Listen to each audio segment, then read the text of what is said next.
What are other projects that you're working on? Because one project kind of triggers another idea after another, right? Yeah.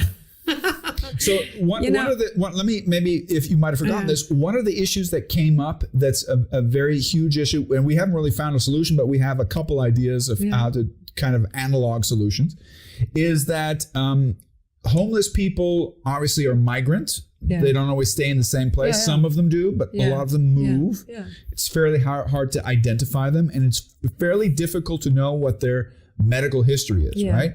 In Austria, you have a medical card. Yeah, e-card. An e-card, and when you have a medical condition, when you get prescriptions, when you can find most of that information. Yeah, on the e-card. On the e-card. Yeah. Homeless people don't have an e-card.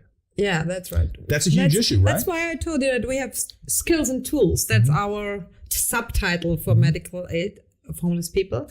We provide skills and tools, and one of these tools, maybe what you're meaning right now, is it's a health passport.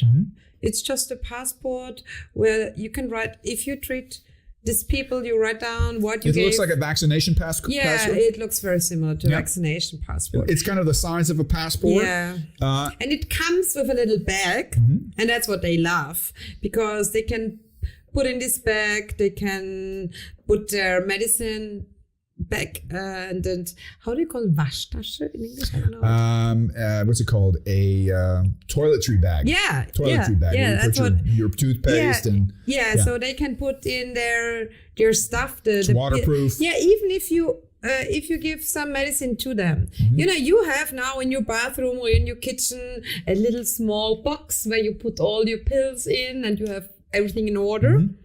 But they don't have it. They just have two plastic bags, maybe a backpack. And then you give them the medicine, trolley. They will lose it anyway. So we give them the documentary, what you do the is passport. One of the tools that you came up with is with a health pass, right? That you provide them, where you give different social institutions the possibility to write what services they've done for the client, what happened, right? So that you have a little bit of a history, which creates a better quality of service long term. Of course. Okay. Now, why isn't it? We've also looked into the possibility of digitalization of this. Why is that an issue?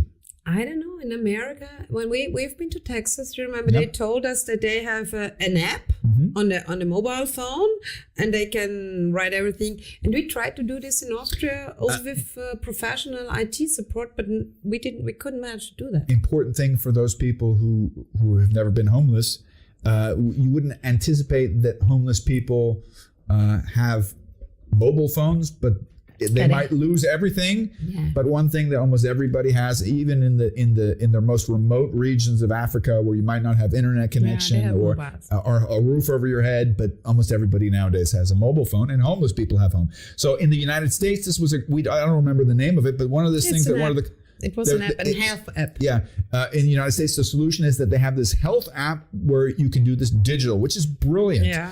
Unfortunately, that's not possible due to legal regulations and also resistance. We could not use the American model. Maybe. So that might be a future thing that MED4HOPE might do some advocacy for. We would need some IT specialists to create. Any IT specialists out there who have an idea of how to digitalize health for homeless people or for migrant people, so that you can get a health history together. Especially if you have like diabetes or liver issues or kidney issues or whatever else. Yeah, otherwise you have guys with hypertonia or epilepsy, which is very, very often in street medicine, because it's also the reason to become homeless. Because if you have epilepsy, you call it in English? Epilepsy. It's right. You lose your driving license. If you lose your driving license, you lose your job, you lose your marriage, you lose your house. And so this is a very common disease. And even if you have no epilepsy in the beginning, you might get it from alcohol. When you don't drink alcohol, you can get these attacks. So, and every time... if you don't drink alcohol? Yeah. She's constantly making advertisement for alcohol here. Cheers. Drink. No, we're not making So that's a very common thing that happens. And I missed my point now. It was too much now. We too were much talking. alcohol. We were talking about digitalization of the records. Yeah, so they get a medical treatment for epilepsy, and there are a lot of different. So there's different medicines. Yeah. So he had an epileptic.